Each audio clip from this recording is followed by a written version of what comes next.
எதுக்காக போய் பதில் சொல்ல வேண்டிய அவசியமே இல்லை. சொல்லுமா? இல்லை பதில் சொல்ல வேண்டிய அவசியம் இல்லை. அதுக்கு தேவையான நேரமும் இல்லை, தகுதியும் இல்லை. எதுக்கு பதில் சொல்லிட்டு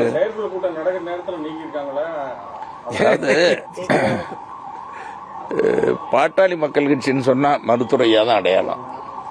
1980 இயக்க ஆரம்பிச்சவர் மருத்துவரையா. அன்னைக்கு இருந்து இன்னைக்கு வரைக்கும் மருத்துவரையா கூட இருக்கிறோம்.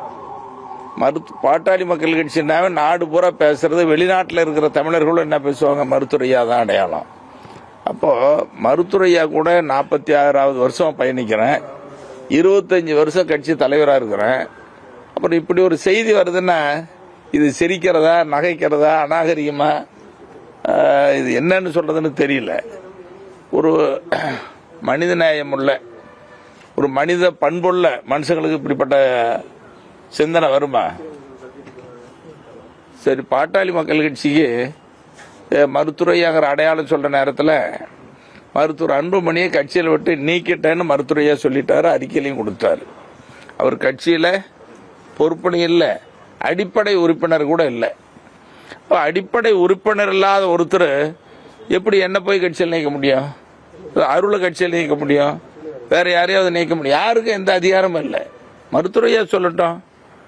மருத்துவரையாவை நீக்கிறதுக்கு, எல்லாரையும் நீக்கிறதுக்கு உண்டான அதிகாரம், சேர்க்கறதுக்கு உண்டான அதிகாரம், பொறுப்பு கொடுக்கறதுக்கு உண்டான அதிகாரம் எல்லாம் மருத்துவரையாவுக்கு தான் இருக்குது. அப்ப மருத்துவரையா அவர்களால் பாட்டாளி மக்கள் கட்சியிலிருந்து பொறுப்பிலிருந்து நீக்கப்பட்டவர், அடிப்படை உறுப்பினரிலிருந்து நீக்கப்பட்டவர், பாட்டாளி மக்கள் கட்சின்னு பேரை சொல்ல முடியாது. மருத்துவரையாவே நான் சொல்லலை, பல முறை சொல்லிட்டாரு. என் பேரை சொல்லக்கூடாது, என் படத்தை போடக்கூடாது, பாட்டாளி மக்கள் கட்சின்னு சொல்லக்கூடாதுன்னு சொல்லி மருத்துவரையா சொல்லிட்டாரு. அப்புறம் இதுக்கு மேல பாட்டாளி மக்கள் கட்சியில் என்ன அவங்களுக்கு அதிகாரம் இருக்குது, தகுதி இருக்குது? தகுதியே இல்லாத ஒருத்தர் நீக்கினதாகுது நான் பார்க்கல. பார்த்தவங்க சொன்னாங்க அது கையெழுத்து கூட இல்லை, மொட்டையா இருக்குதுன்னு சொன்னாங்க. இல்லையா? கையெழுத்தே இல்லை. அது கையெழுத்து போட்டாலும் அது செல்லாதுங்கிறது வேற.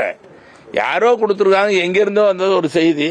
அந்த செய்தியை நாங்கள் பெருசாக எடுத்துக்கல, ஒரு பொருட்டாக கூட எடுத்துக்கல. நாங்கள் இருக்கிறது எல்லாம் மருத்துவரையா கூட இருக்கிறோம். பாட்டாளி மக்கள் கட்சி மருத்துவரையா பின்னால் இருக்குது. வேணும்னா ஒன்றை சொல்கிறேன் பாருங்க, நீங்கள் பாட்டாளி மக்கள் கட்சியில் சேரணும்னு சொன்னால் மருத்துவரையா போய் பாருங்க. இனி சேர்றதுக்கு உண்டான நேரம் வேணும். உங்களுக்கு விரும்புதுன்னா ஐயா போய் பாருங்க. ஐயா சேர்த்துக்கிட்டா கட்சியில் இருங்க.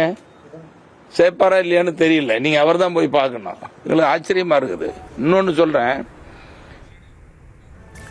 பாமக என்றாலே ராமதாஸ் என்றிருக்கக்கூடிய நிலையில் தன்னை எப்படி கட்சியில் இருந்து நீக்க முடியும் என்று ஜி.கே. மணி செய்தியாளர்களை சந்தித்து பேசினார். அந்த காட்சிகளை பார்த்தும் விவரங்களை பின்வரும் செய்தி தொகுப்பில் பார்க்கலாம்.